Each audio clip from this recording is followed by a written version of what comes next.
comentar-vos a totes i tots els que esteu aquí que aquest és l'últim acte de Federalistes d'Esquerra d'aquest primer semestre.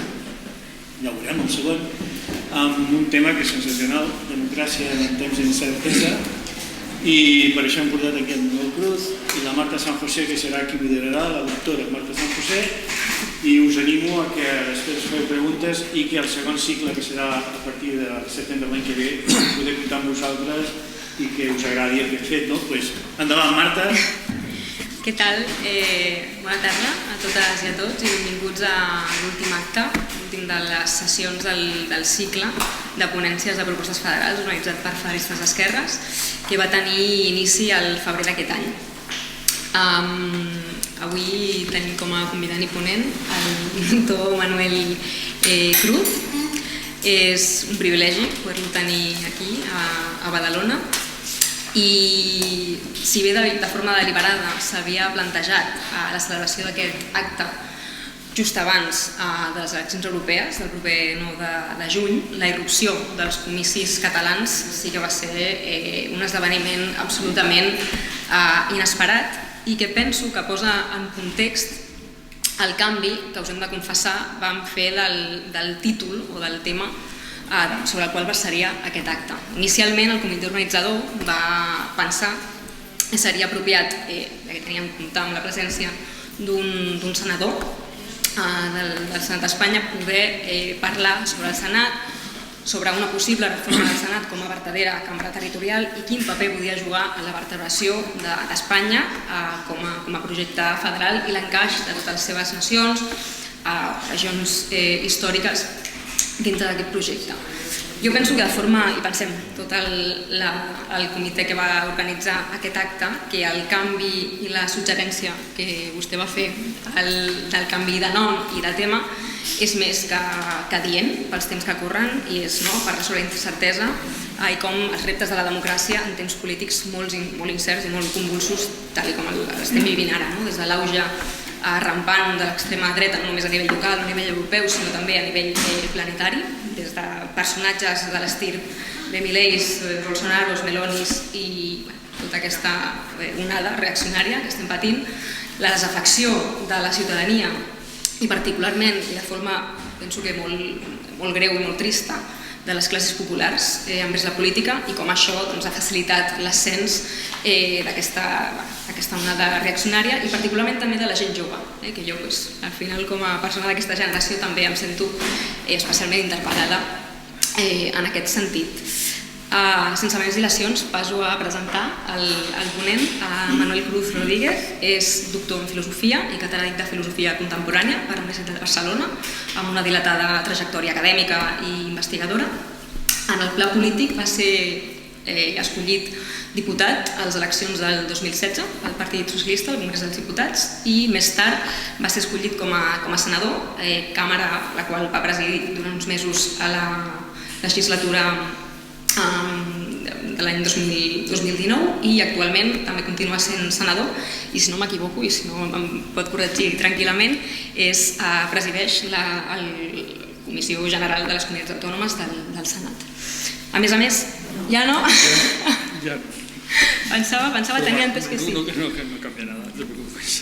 En qualsevol cas, jo penso que una de les fites més ressenyables de qui ens acompanya avui aquí és que va ser un dels impulsors de la crida per una Catalunya federalista d'esquerres l'any 2016, coincidint amb els comicis catalans d'aquell any i que va esdevenir l'embrió o el germen de l'associació que avui ens dona cabuda aquí, que és l'Associació de Federalistes d'Esquerres, i que en principi ha buscat sempre reivindicar l'encaix federal de Catalunya i de la resta de nacions històriques d'Espanya des de la convicció que és una noció d'esquerres i progressista enfront del replec nacional que van viure, jo penso que amb especial trauma, les generacions més joves, segurament, que hem socialitzat, que ens hem polititzat en aquest eix, i que encara, jo no m'atreveria a dir que el procés segurament ha mort, igual darà sus últimos coletazos, però en definitiva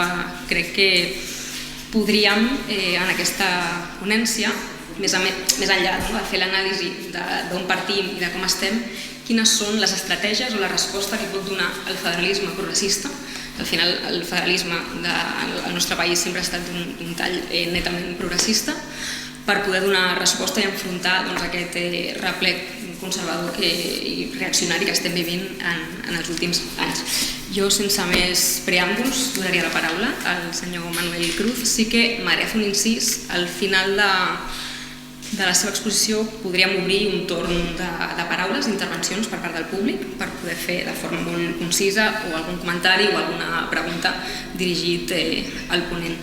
I crec que podríem començar l'exposició intentant analitzar per què els temps de gran incertesa política, social, estan emparant o han facilitat l'ascens de l'extrema dreta, com he dit, no només a nivell local o europeu, sinó també a nivell d'escala interplanetària. Bueno, muchas gracias por la presentación, muchas gracias a todos vosotros por venir. Yo creo que se me oirá más o menos igual, pero en fin, ahora me dirigiré al micro. Bueno, que muchas gracias por invitarme, muchas gracias por venir, muchas gracias por la presentación, muchas gracias por la flexibilidad con la que aceptasteis introducir una modificación en el planteamiento. Yo creo que lo que dije expresamente cuando se me invitó a venir y propuse un cambio de temas, yo dije, creo, y si no me corregís, que hablar del Senado no es muy sexy. Creo que esta palabra, ¿no? Creo que muy sexy no es. Es un tema muy interesante, pero a lo mejor hay temas que hoy nos preocupan mucho más, ¿no? Tiempos de incertidumbre. Yo decía antes me refiero a la conversación que he tenido en la tele de aquí, que probablemente la palabra fetiche de la década pasada el término fue populismo, y probablemente el término que mejor representa esta otra década es el término incertidumbre, y que efectivamente creo que si hoy saliéramos a la calle y le preguntáramos a la gente cómo ve el futuro, yo me atrevería a apostar que la inmensa mayoría diría que no sabe lo que puede pasar, que es incapaz de anticipar por dónde va a ir el mundo en las próximas décadas, pero que las probabilidades de que tengamos algún disgusto son grandes. Creo que esto está un poco en el ambiente, ¿no? La tonalidad. ¿Con qué tiene que ver esto? Bueno, tiene que ver obviamente con más de una cosa. Es una cuestión, como casi todo en la sociedad y en la historia, es lo que los filósofos, que son muy pejigueros, es una realidad multicausal. Son muchos los elementos que juegan en esta atmósfera en la que hoy vivimos. Uno primero, bueno, yo tomo un poco de carrerilla, Adelante. me interrumpes o me cortas. Hay una cosa que me parece muy... A principios de este siglo, yo recuerdo que me costaba mucho hablar del siglo XX como el siglo pasado. Se me hacía muy cuesta arriba, ¿no? Porque ahora había pasado muchos años en el siglo pasado, pero sobre todo tenía la sensación de que el siglo pasado, el siglo XX, fue un siglo muy pesado, históricamente muy pesado. Os voy a hacer una pequeña confidencia. Yo tenía un hermano, ya murió, que tenía 5 años más que yo. Y cuando yo era adolescente, lo envidiaba, en el sentido de decir, qué suerte él, que pudo vivir con plena conciencia unos cambios importantes. En concreto, él, en fin, era muy, hoy diríamos muy fan, nosotros diríamos, prefiero algo así, ¿no? La figura de Kennedy le entusiasmaba, pero también le entusiasmaba la figura de Fidel Castro. Es decir, fueron unos años, finales de los 50, principios de los 60, aparecen los Beatles, la sensación de que el mundo hoy diríamos se estaba saliendo definitivamente de la negra atmósfera de la posguerra de la Segunda Guerra Mundial. Se estaba saliendo, ¿no? Y yo pensaba, qué suerte haber vivido con plena conciencia momentos tan intensos. Y luego, en el paso del tiempo, pensé, no hay que preocuparse porque va a haber momentos intensos para todos, ¿no? Y efectivamente, luego no han dejado de pasar cosas, y más cosas, y más cosas. El siglo XX es un siglo muy pesado, muy pesado. Pero hemos de recordar una cosa. Recordar aquello que decía Hobsbawm, que no era de él, sino de otro historiador, pero todo el mundo se lo atribuye a Hobsbawm, de la expresión el corto siglo XX. Él utilizaba esa expresión para decir el siglo XX en realidad va del 17 al 89, de la Revolución Rusa a la caída del muro. Es decir, lo que define el siglo XX es la evolución, para bien y para mal, la derrota final de un gran proyecto emancipatorio, de izquierdas. Eso termina en un fracaso, con la caída del muro. Esto es importante por una razón, no coyuntural, sino cultural. Cuando cayó el muro, recuerdo que Santiago Carrillo dijo una frase que a mí me pareció muy certera, muy periodística. Dijo, veremos qué pasa ahora que el capitalismo se ha quedado solo. A mí esta frase, el capitalismo se ha quedado solo, pero es una frase potente, ¿no? Porque la existencia de otro bloque, ¿no? El bloque socialista, el socialismo real, da igual como llaméis, ¿no? De alguna manera era el testimonio de que el mundo se podía organizar de otra manera, que nos gustaría más o menos, pero digamos que el capitalismo no era una especie de destino, sino que era una opción, quizá muy poderosa, pero era una opción. En el momento en el que el muro cae y ya no hay alternativa al capitalismo, emerge toda una cultura conservadora muy potente, muy potente. Los años 90, de hecho, son años en que empieza a irrumpir en el espacio público un discurso neoliberal expreso. Sí, era frecuente pues, escuchar o leer a gente que decía que esto del papá-estado, esto no puede ser. La sociedad se va a organizar por sí misma. Hagamos como en otros países. En Chile, por ejemplo, pues, las pensiones, la gente se monta su plan de pensiones. En otros países, pues la sanidad, pues cada cual tiene su mutua. ¿Para qué tanto Estado? Estado el mínimo posible. O sea, justicia, un par de cositas y ya está. Y ese discurso expresamente neoliberal tuvo pues, como 20 años de vigencia. Desde la caída del muro hasta el 2008. En el 2008 viene la gran catástrofe económica, ¿no? Se hace evidente que no se puede, que la economía, que el ámbito económico no puede funcionar sin controles. Que eso de pensar que la sociedad se autorregula y se autocontrola no puede ser. Ahí vimos lo que pasó con la subprime, todo ese tipo de cosas, ¿no? Tan frágil se mostró el sistema en ese momento que recordaréis que hubo quien, como Sarkozy, que fuera precisamente un leninista, habló de refundar el capitalismo. Bueno, la onda expansiva de esa crisis durísima en algunos países, como por ejemplo en Grecia, sin ir más lejos, se prolonga en buena medida la década pasada y es la que explica el auge de determinados populismos. Es la onda expansiva de eso. ¿Qué es lo que ha ocurrido? Bueno, que al final de esta década nos hemos encontrado con una situación que ya no tiene que ver con la economía, pero que sí ha puesto a prueba las estructuras estatales o la necesidad del Estado, que es la pandemia. La pandemia es una conmoción social, global, planetaria, de una magnitud descomunal, pero que en todo caso ha dejado, creo que ha contribuido también a una percepción o una sensación que yo creo que es muy generalizada, y es eso del neoliberalismo no va. Eso de prescindir del Estado no va. No podemos enfrentar episodios como el de la pandemia confiando en que, bueno, cada cual que tenga su mutua y cada cual se busque la vida por su cuenta.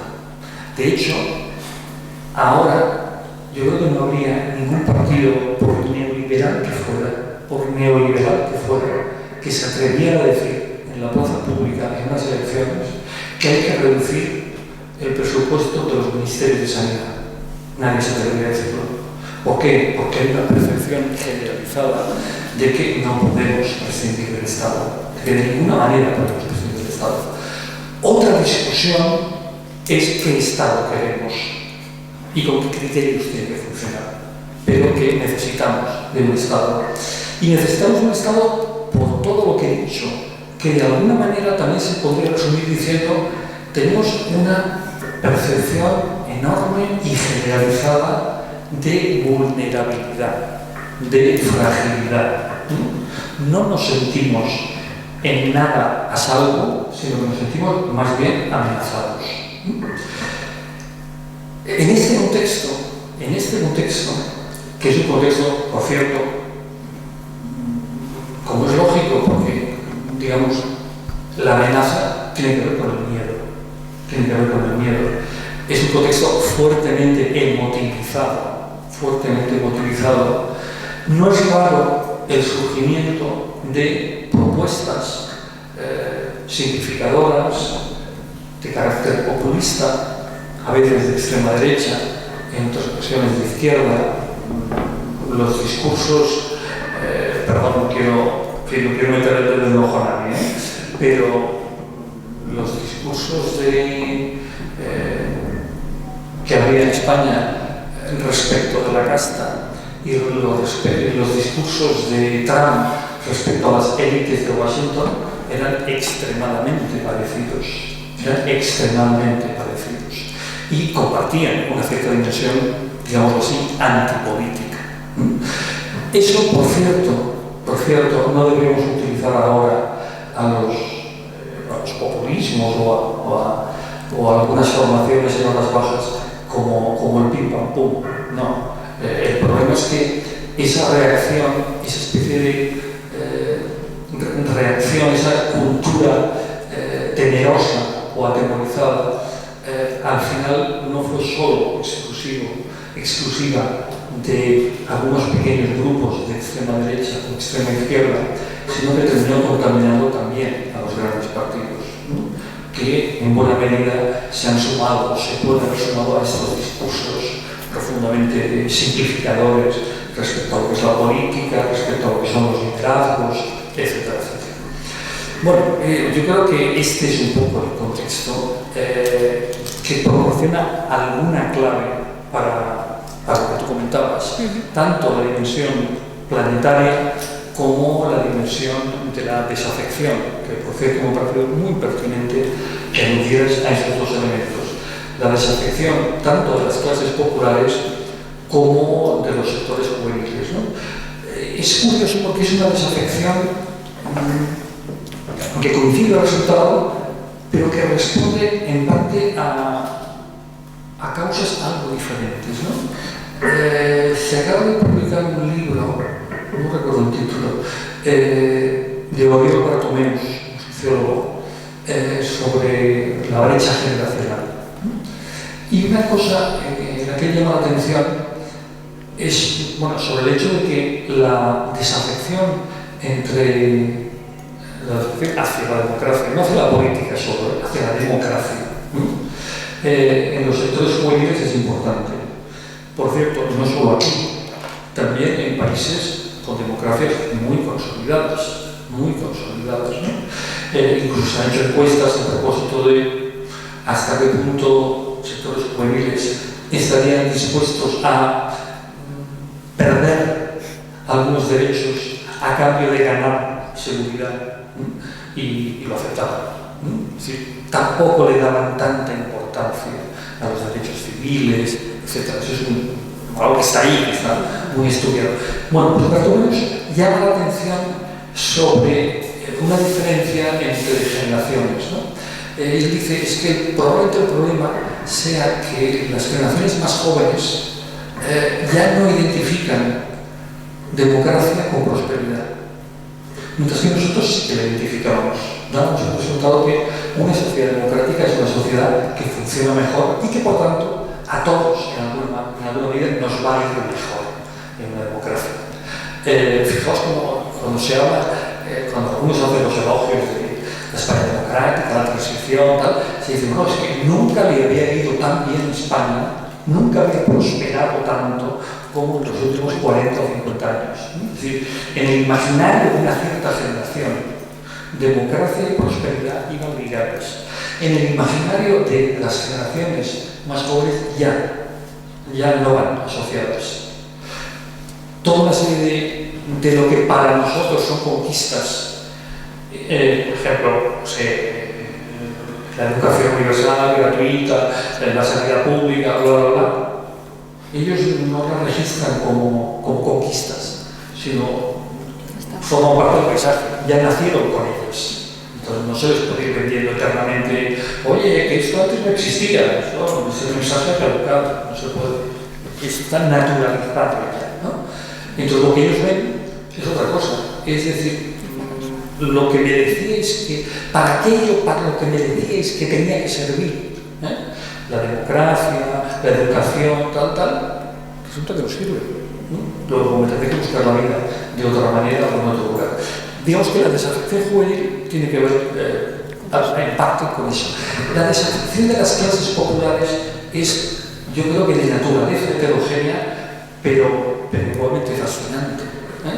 Bueno, en parte tiene que ver con severos incumplimientos por parte de las fuerzas políticas, no solamente aquí, sino en todas partes, ¿no? Es decir, había una afirmación de un cinismo espectacular, de un político francés de derechas que se llamaba Jacques Chirac. Y decía, las promesas solo comprometen a quien se las cree. Solo comprometen a quien se las cree. No a quien las hace, a quien se las cree. Bueno, algo de esto hay, es decir, hay sin duda. Si el mensaje de la casta o el mensaje de las élites de Washington pudo calar, es porque algún malestar previo había. Luego podemos decir que el mensaje de la casta o el mensaje de las élites de Washington era un mensaje tramposo, ¿vale? Lo puedo aceptar. Pero si ha calado ese mensaje es porque algún tipo de malestar allí estaba presente. Y porque muy probablemente en muchas ocasiones, es un tema larguísimo que daría para varios ciclos de conferencias, pero en fin, es un tema muy interesante. ¿Qué ha pasado con las formaciones políticas? ¿Qué ha pasado con lo que podríamos llamar las élites políticas? ¿Qué ha pasado con los mecanismos de selección de élites políticas? Esos son temas que de alguna manera contribuyen a esta sensación final de decepción, desafecto, etc. Y habría, por último de esta relación tan larga, algo que comentamos hace un momento. Yo creo que en ocasiones, sobre todo las fuerzas progresistas, no han afinado bien en la crítica a realidades emergentes que pueden resultar desagradables, como por ejemplo el surgimiento de fuerzas de extrema izquierda o xenófobas o tal. Yo recuerdo hace ya bastante tiempo, de aquellos conflictos, si alguien se acuerda de la fecha, que me lo diga, por favor, en Cananglada. Cananglada es Tarrasa, ¿no? Sí. En Cananglada. Los conflictos en Cananglada tienen ya, creo que décadas. Estaban expresando un profundo malestar, y un problema que no se acababa de gestionar bien entre sectores recién llegados y sectores que habían llegado antes, sectores populares, pero que habían alcanzado un cierto nivel, ya un cierto bienestar, y los conflictos se surgían allí entre un sector y otro. Eso era un problema. Probablemente en demasiadas ocasiones las autoridades han enfrentado este problema en clave más ideológica que propiamente práctico-política, ¿no? Descalificar tal, porque estos son xenófobos, racistas, tal. Podríamos, yo no tengo solución, no sé, es muy fácil ponerse a pontificar, ¿no? Y ni sé quién la tiene, ni sé quién tiene. Se suele decir que el modelo francés y el modelo británico son opuestos y en los dos casos hay severos problemas, ¿no? Pero yo lo planteo de una forma muy simplista, y perdonadme por los brochazos, ¿no?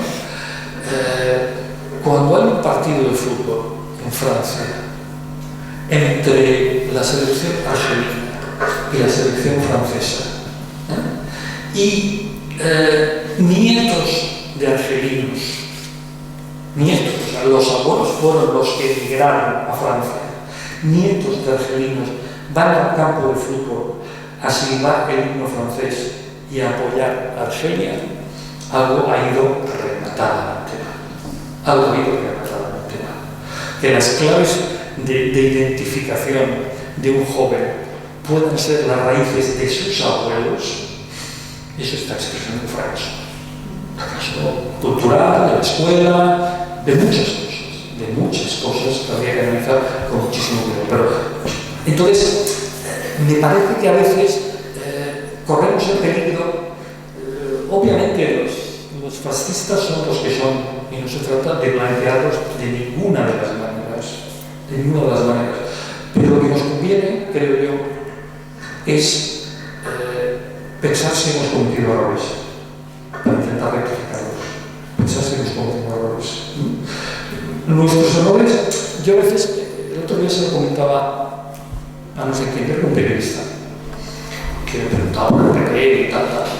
Y yo decía, mira, Ortega hablaba de los diputados que llamaban jabalíes, los diputados que embisten, el diputado bronco, ¿no?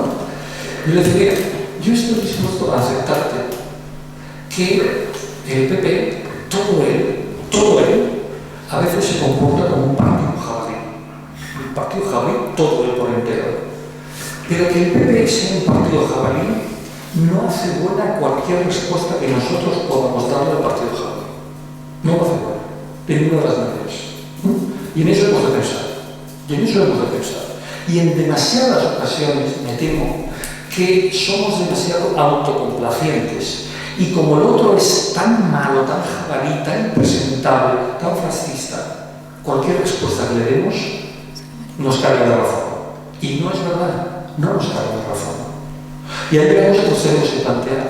Y es, si nosotros tenemos mejores razones, ¿no?, que nuestros adversarios, ¿por qué no conseguimos convencer a más gente? Ha habido momentos en el pasado reciente que sí conseguimos convencer a más gente. ¿Por qué no conseguimos convencer a más gente? ¿Será porque mantenemos discursos demasiado, ¿cómo diría yo?, buscando cargarnos de razón, es decir, reafirmarnos en lo que ya sabíamos? Y yo creo que esa actitud no es buena, en el sentido de que creo que no es inteligente. El otro día, y ahora sí ya termino, el otro día estaba leyendo una entrevista con un gran liberal, Isaiah Berlin, y él decía una cosa con la que yo me identifiqué absolutamente, ¿no? Dijo, a mí me interesa mucho más leer a mis adversarios que leer a aquellos que están de acuerdo conmigo.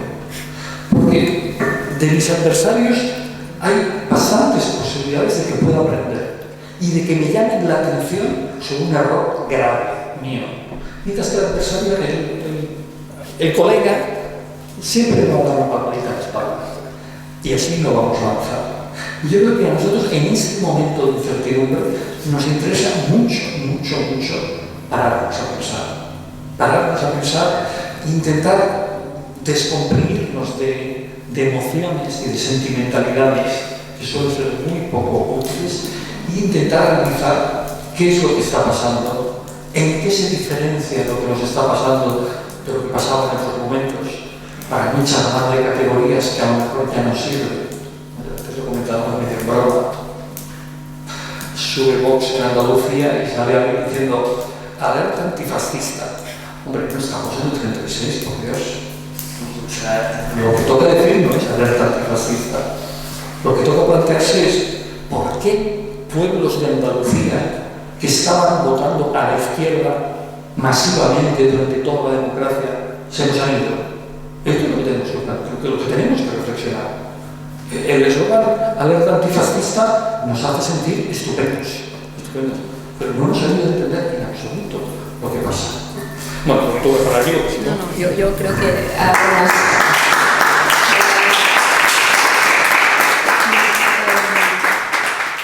pinceladas magníficas sobre las que explican, ¿no? Al final es muy sintético, pero de dónde venimos, por qué estamos aquí, especialmente sobre la gente joven, ¿no? Cómo nos hemos socializado o politizado concatenando crisis, desde el año 2008, la crisis del proceso soberanista y, por ejemplo, ¿no? Gente que hemos militado, gente joven en formaciones de izquierdas, no hemos hablado de temas, gran parte de nuestra militancia ha sido ocupada hablando pues, en fin, de temas peleándonos, ¿no? A nivel identitario y no hablando de las cosas pues, que preocupan a la gente del día a día, ¿no? El pan, el techo y, en definitiva, tener unas garantías materiales para poder sobrevivir y llevar a cabo nuestro proyecto de vida, que efectivamente nos habían dicho, ¿no? Desde la democracia puedes estudiar, puedes emanciparte, ser autónomo, y creo que cuando se ha visto que eso no ha sido así, o para gran parte de la gente joven no ha sido así, pues se interpreta como un fraude, ¿no? Como un fracaso y una decepción muy grande sobre lo que es el status quo con respecto pues, a generaciones que han visto ese progreso de épocas muy duras y muy oscuras en nuestro país. Yo creo que sería muy interesante, ¿no? Para la audiencia seguramente relacionar esto entiendo que está relacionado, que una cosa lleva a la otra y es pura consecuencia, ¿no? Pero de las elecciones catalanas creo que una de las lecturas más afectadas de forma general sería pues, la incertidumbre que vendrá ahora y qué escenarios se abren y qué ventana de oportunidad existe y se podría aprovechar, sobre todo pues, de los sectores más progresistas, sería más nacionalista, más federalista o más, en fin, plurinacional, podríamos ejercer, ¿no? ese pressing. Y también las europeas. Sí que es verdad que las encuestas son muy aciagas y dan pues, una victoria masiva a la derecha y también a la extrema derecha, pero no sé si en definitiva hay algo que se pueda hacer o qué papel, qué rol nos toca pues, ejercer en estos dos escenarios. Bueno, hay una cosa de la que soy muy partidario y es de intentar por todos los medios, no sé cuáles son los medios de los que disponemos, pero por todos los medios de los que dispongamos, algo así como redignificar la política. Creo que eso es fundamental. Creo que es expresión de un fracaso el que el término los políticos ya tenga, así, solo mencionado así, una connotación negativa cuando no directamente peyorativa. Directamente. Yo hubo un momento, hace unos años, que colaboraba con Jim Manier en La Ventana y después de una larga etapa que tenemos un programa agradable con Manuel Delgado que se llama Pensar por Pensar, pues durante una temporada me invitó a formar parte de una tertulia. Ahí estaba, por cierto, Jorge Fernández Díaz, estaba Antonio Fernando, tal. Y entonces, una primera cosa que constaté era que, digamos, para pegar la hebra a un vecino en el ascensor, hay dos temas que seguro quedan en juego. Uno es el tiempo y otros son los políticos. Entonces, uno habla de los políticos y cualquier vecino entra al trapo. Obviamente para criticarlos siempre. No he escuchado a ninguna persona así que va de la calle que haya hecho un elogio de los políticos. No, nunca nada. Este deterioro de la política creo que es muy malo. De alguna forma es el que, en buena medida, legitima la desafección. ¿Por qué se va a sentir alguien mal por su desafección hacia un grupo de gente que es la pura negatividad? Es la pura negatividad. Entonces, de alguna manera, nadie se siente mal por eso. El otro día, creo que era Cercas que se refería a eso, ¿no? El término, seguro que sabéis, muchos de vosotros, el término idiota viene del griego idiotes. Y el idiotes era aquel que no se preocupaba por los problemas colectivos, que se desentendía, ¿no? Que estaba conmigo. Ese era el idiotes. Bueno, pues digamos, la nuestra es una sociedad de idiotas, en ese sentido, ¿no? Que ya se ha acostumbrado a eso. Eso tiene un doble efecto perverso. Por un lado, como decía, legitima la desafección y por otro lado convierte la esfera política y en concreto a los políticos en una especie de chivo expiatorio de todos los males, ¿no? Es decir, los políticos son los malos por excelencia. Y yo he dicho muchísimas veces, esta mañana lo vuelvo a repetir, ¿no? Es decir, bueno, con perdón, la gente habla de la política como el escenario de la puñalada, de la traición, de la mentira. Bien. Y decía, las puñaladas, las mentiras y las traiciones que he visto en la política, en el grupo parlamentario, son un juego de niños comparadas con las puñaladas que he visto en los departamentos universitarios. Un juego de niños. Y cualquiera de vosotros puede decir, pues no te cuento yo en las empresas, no te cuento yo en tal, y ya está. Pero, digamos, desde el punto de vista del discurso público, del imaginario colectivo, esa absorción por parte de la política de todos los males de la sociedad, en cierto modo, se ha exculpado a todos los demás ámbitos, ¿no? Y en este momento cualquier persona que, no sé, que tenga alguna relación con el mercado de trabajo directamente o a través de los hijos, las cosas que te cuentan sobre lo que pasa en las empresas, sobre cómo se trata a los trabajadores, sobre las putadas crueles que se les hacen, etcétera, etcétera, son tremendas. O sea, es curioso que se esté imponiendo, que se haya generalizado este discurso en el que parece que los políticos o la política concentran todos los males, cuando nuestra sociedad es extraordinariamente dura. Es extraordinariamente dura y es cada vez más dura. Y dura en dimensiones básicas, no en dimensiones superficiales, culturales. No, a ver, tú acabas de hacer mención a los problemas que tiene la gente. Bueno, ¿qué pasa con el trabajo? Siempre hay dos cosas. ¿Qué pasa con el trabajo? ¿Qué pasa con la vivienda? ¿Qué pasa con la vivienda? Yo conozco hijos de amigos de amigas mías, que la pareja joven, con 2 críos, tal, que de golpe y porrazo, pues, chico, ya no puedes vivir en Barcelona. Olvídate de vivir en Barcelona. Vete buscando un piso por Sabadell, por Tarrasa o por ahí, porque ya no vas a poder vivir en Barcelona. Porque de un día para otro te van a pedir un alquiler que no puedes pagar. Tus condiciones materiales de vida te las cambian radicalmente. Y te las cambia el mercado más cruel. El mercado más cruel. Y resulta que el problema son los políticos. Bueno, en fin, vale, o sea, vale de engañarnos, por así decirlo, de esta manera. Esa creo que es una cuestión. Ahora, por eso he dicho, ¿qué medios tenemos a nuestro alcance? Yo no quiero jugar al final feliz, porque sería decir una mentira en la que no creo. ¿A qué se debe ese desprestigio de la política? Pues, por ejemplo, a lo que ha ocurrido en el espacio público, a lo que ha ocurrido en los medios de comunicación. Es decir, los medios de comunicación son en este momento un espacio, un ámbito, digamos, ideológico absolutamente enrarecido. absolutamente agradecido.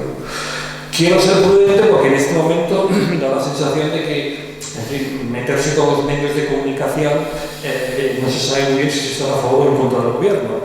No es eso lo que me preocupa. Me preocupa algo previo. Y es hasta qué punto el espacio público no es un ámbito de información. Hace tiempo, no es de ahora, no hay muchísimo menos, ¿no? Ni es de Coldo, ni es de Begoña, ni es de Meley, es de mucho más atrás, ha dejado de ser un espacio de información y de crítica o de conformación de la opinión. Ha perdido su carácter. Hace mucho lo ha perdido. Por diversas razones también muy interesantes, ¿no? Por ejemplo, la aparición de las redes sociales, Internet, ha afectado de una forma muy directa a ese espacio, directísimo. Hay un libro que yo me menciono mucho, porque creo que dice una verdad importante. Se dice que los libros sobre Internet caducan enseguida, pero yo creo que depende de lo que señale. Hay un libro de un jurista, filósofo de derecho norteamericano, que se llama Cass Sunstein, el autor, del 2000 y muy poco, que se llama República.com. Y entonces él explica cómo en un primer momento, en el siglo pasado, se confiaba en que Internet fuera algo así como la gran ágora global, ¿no? O sea, la plaza pública en tiempos de globalización, ¿no? Y allí todo el mundo podría acudir, debatir, etc. Y señalaba Sunstein que eso no es lo que ha ocurrido y que lo que se ha producido, él utiliza una expresión muy de esos años, pero que se entiende perfectamente y la podríamos traducir de cualquier manera, se nos ocurren formas. Él dice que lo que se ha producido es una ciberbalcanización. Los Balcanes, ¿no? Entonces, ¿qué es lo que se ha producido? No hay una ágora global, hay ágoras, ¿no? Pero esas ágoras no son ágoras de debate, ¿no? Son ágoras, digamos, sectarias. Son ágoras para que cada grupo se pueda reafirmar en sus convencimientos, no para ponerse en juego, no para discutir, no para debatir, sino para cargarse de razón y por tanto alimentan el sectarismo. Eso ha hecho muchísimo daño.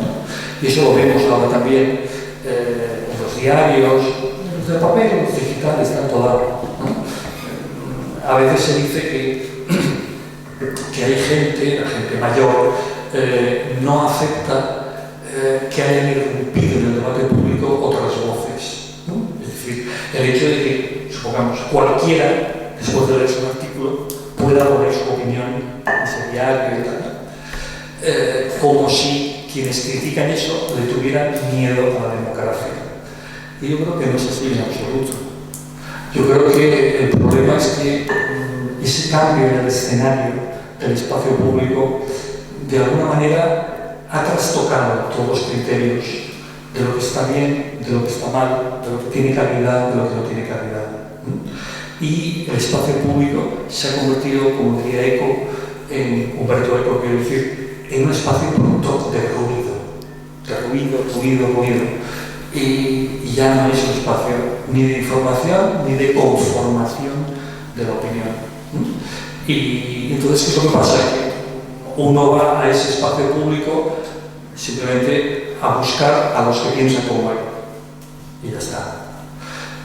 Eso tiene que ver obviamente con muchas cosas, no quiero ser ingenuo, tiene que ver con cuestiones económicas, con el modelo de negocio, con el hecho de que las empresas periodísticas ya son una ruina, y entonces se salvan, en fin, a través de la inyección de dinero de fondos más o menos oscuros o gobiernos autonómicos o nacionales que inyectan publicidad institucional y a través de la publicidad institucional dinero para esos periódicos.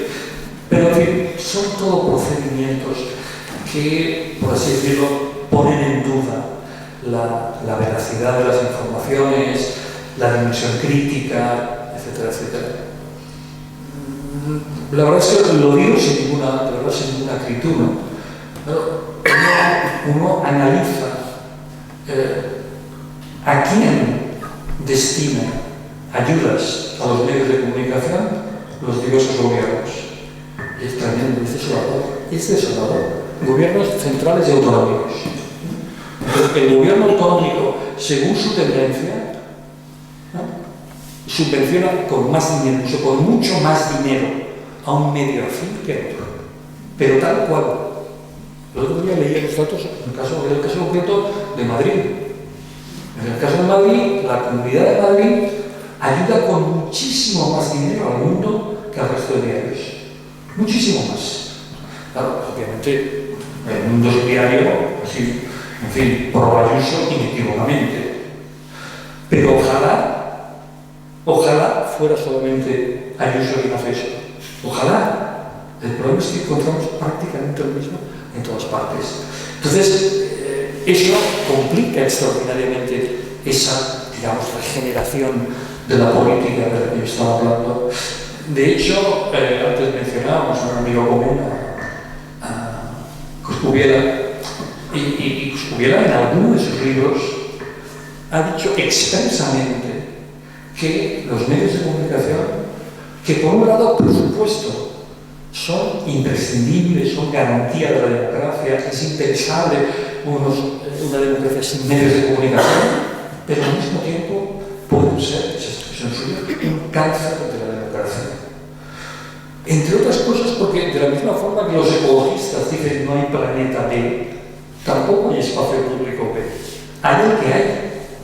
Y si uno quiere enterarse, bueno, pero uno solo se entera, o sea, como ya doy pregoneros, uno solo se entera de lo ocurrido acudiendo a ese único espacio público. No hay otro lugar, no hay otro lugar. Y si ese lugar, o lo que sea, está contaminado, automáticamente todo queda contaminado. Eso es muy inquietante y es muy peligroso. Pero es la realidad en la que estamos, ¿no? Y hemos de ser conscientes de eso. Y hemos de oponernos a eso, pues bueno, con más democracia, con más palabra, con más diálogo, tal, pero eso está ahí y está no solamente en España, obviamente. Es un problema en gran medida global. Permito la respuesta con esto. Yo recuerdo cuando estaba en la política y podía viajar más, pues yo viajaba mucho a Argentina. En Argentina, durante la época del kirchnerismo, había una polarización brutal. La polarización era entre el gobierno y el diario Clarín. Porque el diario Clarín representaba la oposición al kirchnerismo. Bueno, era un poder. Bueno, no es un problema solamente de aquí. El problema de la estructura empresarial de los medios de comunicación obviamente es global. Pero insisto, yo creo que tenemos que empezar por recuperar el espacio de la política. Saliéndonos del espacio de la política, obviamente no hay nada que hacer. Magnífico, la verdad. Muchas gracias por todo lo que... Yo, la verdad, que me ha hecho reflexionar, ¿no? El hecho de cómo la democratización del acceso a la información y a la opinión ha ido de alguna manera parejo a la degradación, por así decirlo, ¿no? o la no supervisión de forma crítica de, pues esto, ¿no? de opinión, que hablamos de las fake news, de la desinformación, y eso evidentemente contribuye pues, a la incertidumbre, al descrédito de la política, de las instituciones, etcétera, etcétera. Y creo que, claro, el equilibrio entre una cosa y otra es complicado. Seguramente no tendremos tampoco ni la receta.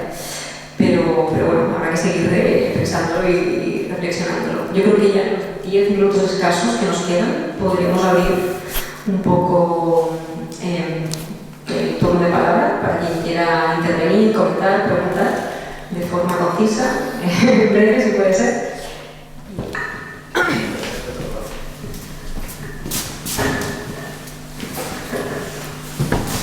Hola, gracias por la intervención.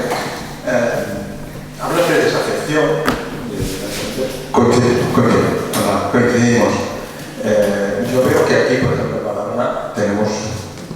ejemplo, que para mí era inconcebible, que en barrios como Yesía, donde me he criado toda mi vida, la gente obrera y demás, mayoritariamente hayan votado PP.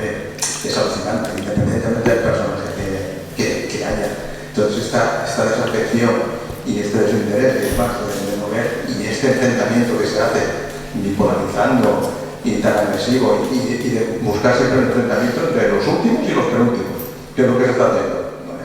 Entonces, claro, luego esto que dices del contrario o el tratar así, realmente lo intentamos, o yo lo intento, pero también es difícil desde mi infancia y mi juventud. Yo he vivido parte de dictadura. Ver a estos herederos de la dictadura es igual, me lo compro y estoy dispuesto a... De hecho, leo a autores de derechas y demás que no me importan. Pero hostia, es que no han renunciado a la dictadura, siguen allá. Entonces, te quería preguntar, hay un artículo que leí hace poco del País, de otro, es un filósofo también, Daniel Itinerari, ¿lo conoces? Sí. Vale, entonces ella hablaba, sobre todo por el auge de la extrema derecha, de que quizás, y es lo que tú decías también, de entender al contrario, y probablemente tengan razón en algunas cosas, de que la izquierda debería ayudar a la derecha.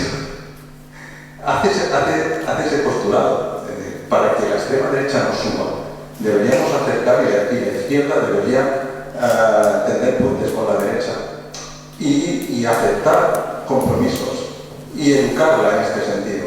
¿Tú crees que eso es posible?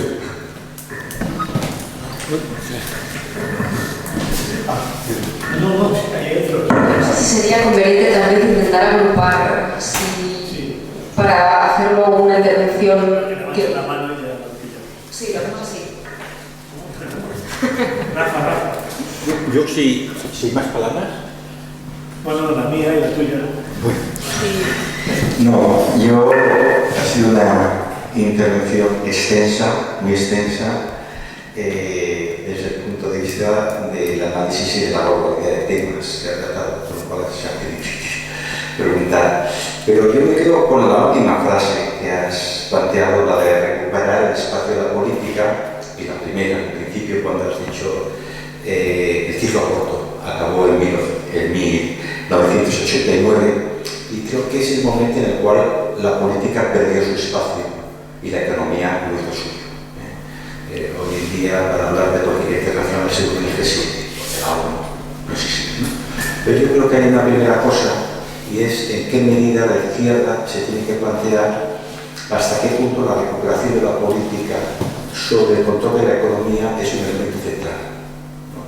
Y en este sentido, hasta qué punto políticas de izquierda vinculada a un mayor control de la política sobre la economía, con intervención, sería bastante deseable. Piketty introducir un poquito este tipo de cosas, ¿no? Y por otro lado, me parece bastante una cuestión problemática, y es cómo desde la izquierda tenemos que defender ese estado, porque tú hablabas de estado social, de reorganización de la economía, de reorganizar el reparto de los beneficios, por un lado, y por otro lado, lo difícil que es debatir esto con la derecha. Una derecha que está en estos momentos, desde un punto de vista ideológico, bastante situado en las corrientes que nos llegan de Estados Unidos y que recogen desde los Orban hasta los Milley, ¿no? Es decir, que aquí tenemos un problema que no es fácil de resolver amablemente con la derecha, o sería bastante fácil de resolver con alguna derecha. En ese sentido hablaba de Masculer, por ejemplo, ¿no? Pues igual con él en este terreno nos podríamos entender, pero es que hay mucha derecha que está bastante situada en este neoliberalismo anarquista, como el diré, donde lo conveniente es que no existe Estado, ¿no? Bueno, era eso.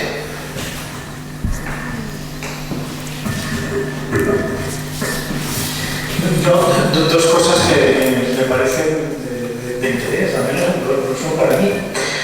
Una es, si coincidimos, que creo que sí, cuál es el mensaje de estos partidos xenófobos, ¿no?, a nivel de Europa, auténticos finlandeses, suecos estupendos, no sé si el nombre, los alemanes, los fratelli italianos, donde principalmente hay dos ideas: uno del Estado-Nación, otro es la inmigración. Y y luego que Europa es culpable de todos los males que tenemos, se han perdido y se han cedido competencias que no debieran. Creo que la izquierda en eso ha sido tímida, pero tampoco tengo una respuesta ni sé si la hay ante una ofensiva de ese tipo, ¿no? Con lo cual, si coincidimos que esto es una batalla ideológica, que lo es, en cuanto a los valores, no dejamos de ser la zona del planeta donde mejor se vive, con todas las dificultades y las diferencias que hay. No existe otra zona en el planeta que se viva mejor que en Europa. ¿Ves? ¿Cómo es posible? Lo decía aquí el amigo, que en barrios tan trabajadores voten a PP o a Vox, incluso, en muchos casos no.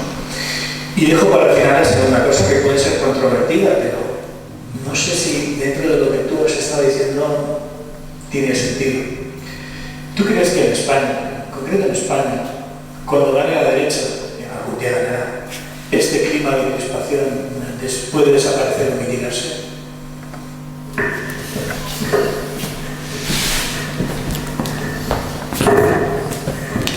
Me voy a empezar por el final. Yo creo que podría ser que se mitigara ese clima por una razón, y es porque es un hecho que los momentos de máxima crispación en España han coincidido prácticamente siempre con momentos en los que la derecha estaba en la oposición. O sea, la oposición de la última legislatura, que algunos recordarán, de Felipe González, del 93 al 96, fue feroz. La primera de Zapatero fue feroz. Es decir, que podría ser que bajara un poco. La izquierda no ha sido hasta ahora tan proclive a eso, no lo ha sido. Ahora voy a decir algo absolutamente incorrecto e improcedente. Ahora yo creo que la izquierda, para mí, en demasiadas ocasiones, por pocas que fueran, no serían demasiadas, entra al barro. Lo hace. Y eso creo que es un severo error. Quizá entra menos que la derecha, es posible, pero no es de ninguna manera, de ninguna de las maneras de recibo que un ministro insinúe que, bueno, a saber que se había tomado el presidente de Argentina. Mira, si no te puedes contener los esfínteres verbales, no seas ministro. Pero eso no se puede decir de ninguna de las maneras. Y si se dice, se tienen que tomar medidas. No salir a justificarlo. Eso de ninguna de las maneras. Pero dicho esto, que es improcedente, ya lo sé, y que puede buscar la ruina, también lo sé, yo creo que ha sido la derecha la que más ha fomentado esto.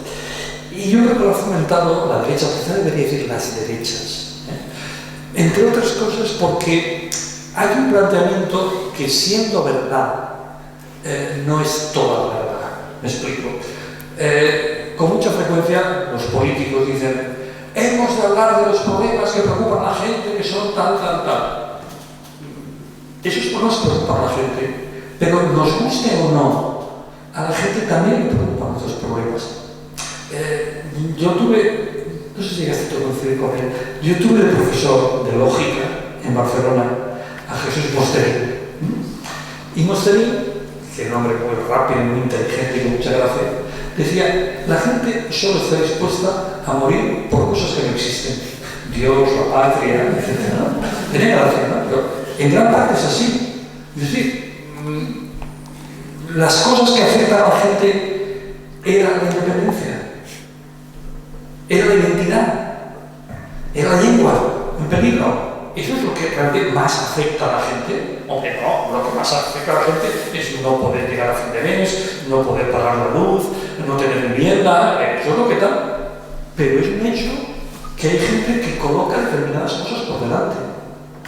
En Cataluña y fuera de Cataluña, que cuando uno va a Madrid, resulta que de un día para otro empieza a haber banderas nacionales por todas partes, y dices: ¿esto es lo que más nos preocupa?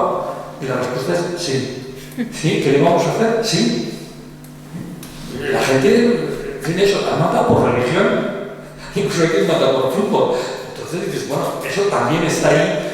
Y de alguna manera, cuando estos elementos los valoremos como los valoremos, tienen un fuerte peso, el político tiene que lidiar con ellos.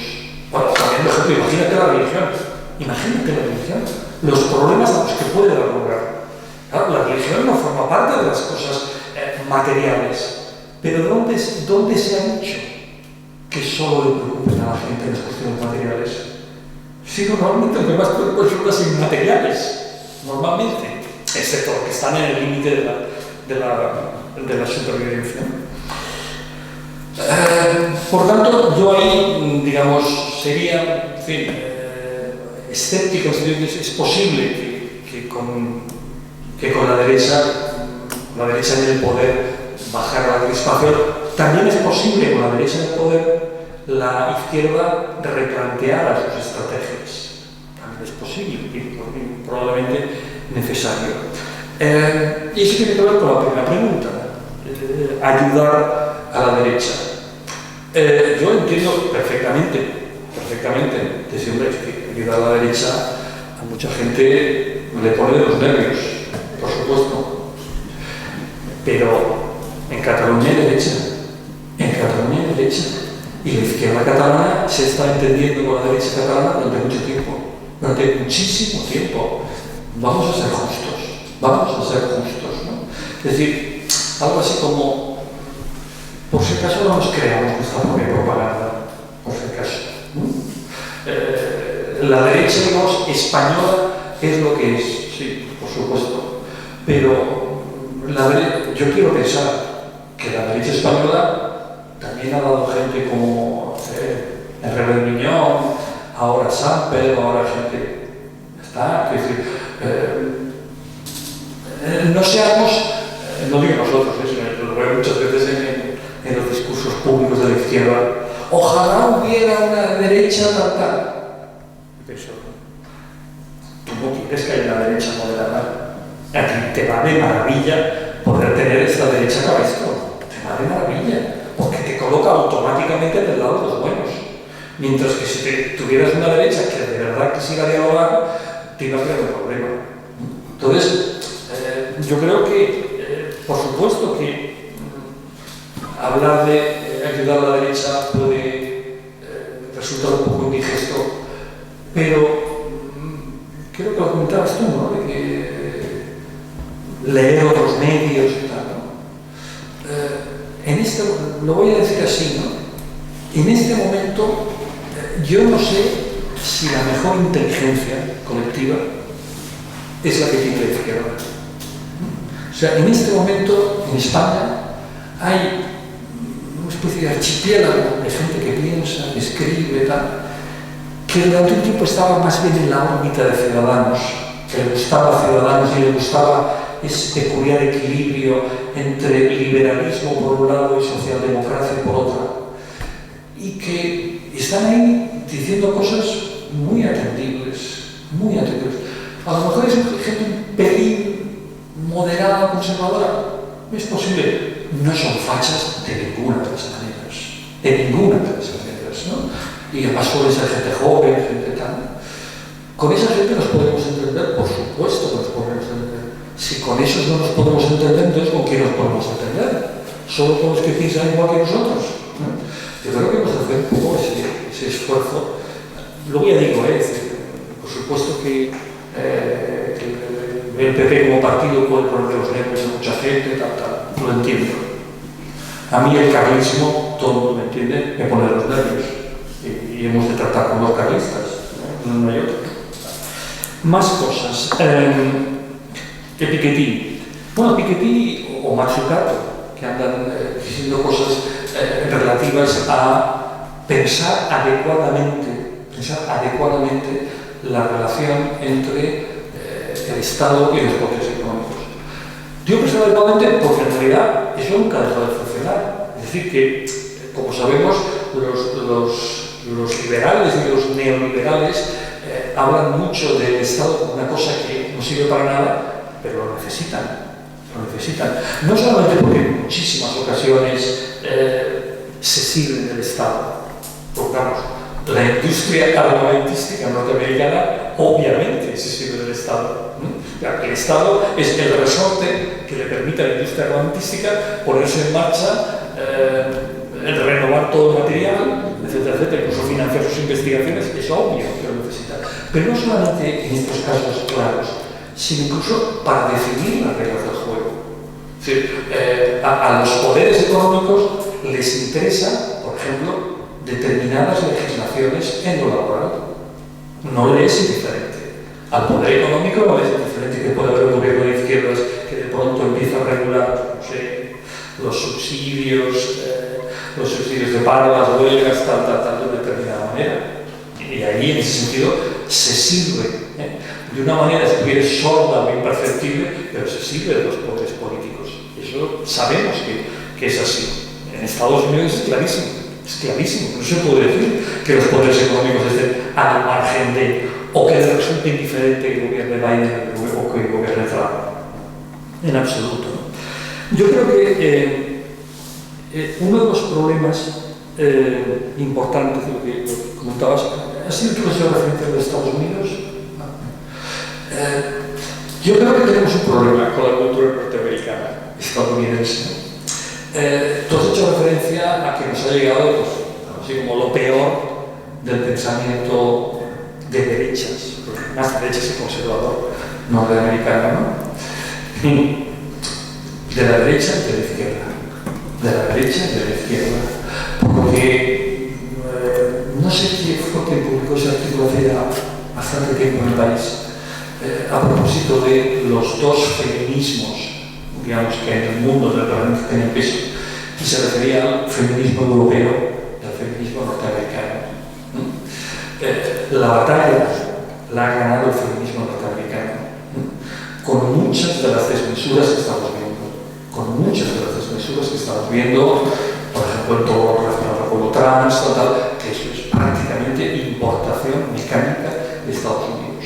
Es decir, que ahí nos ha llegado lo peor en más de un sentido. Pero la cultura política norteamericana, en contra de lo que la gente piensa, es muy activa, ¿no? Y luego una cosa más que decir, comunidad en migración. Yo creo que es un asunto que tenemos que volver a pensar adecuadamente a propósito de la comunidad y a propósito de la identidad. Yo, por resumirlo de una forma muy simplista, casi telegráfica, lo diría así. Para mí el problema no son las identidades colectivas, ¿no? Para mí el problema es el uso que se hace de las identidades colectivas. El problema, yo no tengo nada que objetar a una identidad colectiva que sirve para cohesionar a un grupo. El problema lo tengo con una identidad colectiva que sirve para excluir. Ese es el problema. Y en nuestro caso estamos viendo que en demasiadas ocasiones la identidad es un instrumento de exclusión, ¿no? más que de cohesión. Si fuera de cohesión, no necesariamente tendría que ser de exclusión, ¿no? Es decir, siempre se suele decir la diferencia entre nacionalismo, patriotismo, tal. Es decir, el amor a lo propio no tiene que implicar el odio a lo ajeno. Ya sé que alguien dirá que es buenismo, pero en alguna ocasión que noticia periodística salía en una competición europea de fútbol, habían ido a Glasgow, pues no sé, los partidarios del Celta de Vigo.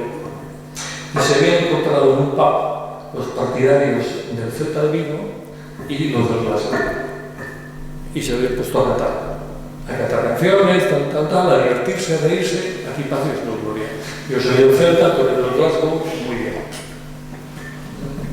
Digamos, yo tengo mi identidad, tú tienes la tuya. ¿Eso debe ser un conflicto? ¿En nombre de qué debe ser un conflicto? ¿Por qué mi identidad tiene que pasar por tu rechazo? No necesariamente. Eso es lo que debemos, creo yo, plantearnos. Es decir, ¿por qué subrayo esto? Porque creo que también sería un error hacer una crítica a la identidad en nombre de una especie de racionalismo abstracto. No, las identidades son tonterías, ¿no? Lo que hay que ser es ciudadanos conscientes, responsables. Sí, hemos de ser ciudadanos conscientes y responsables, pero obviamente estamos cargados de emociones. Obviamente. Lo que hemos de hacer es gestionar adecuadamente las emociones, ¿no? ¿Verdad que a ahora se habla en todas las escuelas, la inteligencia emocional, ¿no? Que los niños aprendan a gestionar sus emociones. Te lo compro. Por cierto, los niños y los adultos. Los niños y los adultos. Entonces, no me estés vendiendo una especie de inteligencia emocional para los niños y patriotismo ciego para los adultos. No, eso no va. Eso no va. Todas las emociones son inducidas. Lo que hemos de decidir es en qué sentido queremos inducirlas. Si acordamos que es un valor la cohesión, la fraternidad, etc., a partir de ahí potenciaremos aquellas emociones que favorezcan esto. No sé si contestó la pregunta. Bueno, no era mucho lo que hacía. Está bien. Era otra la pregunta, pero ya te va a faltar. Muy bien.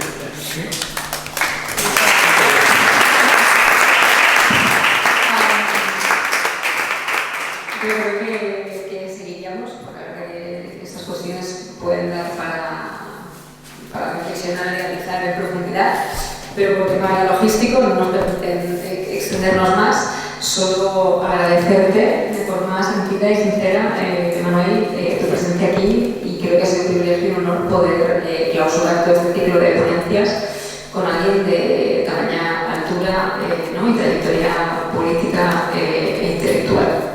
Yo creo que en cualquier caso nos vamos todos y todas con un pozo a nuestras respectivas organizaciones de militancia, a casa, a la calle, nuestros centros de trabajo educativos, con un pozo analítico y de reflexión que, bueno, nos ayudará seguramente a poder enfrentar un poquito más, un poquito mejor estos tiempos venideros que vienen, ¿no? Cargados de incertidumbre.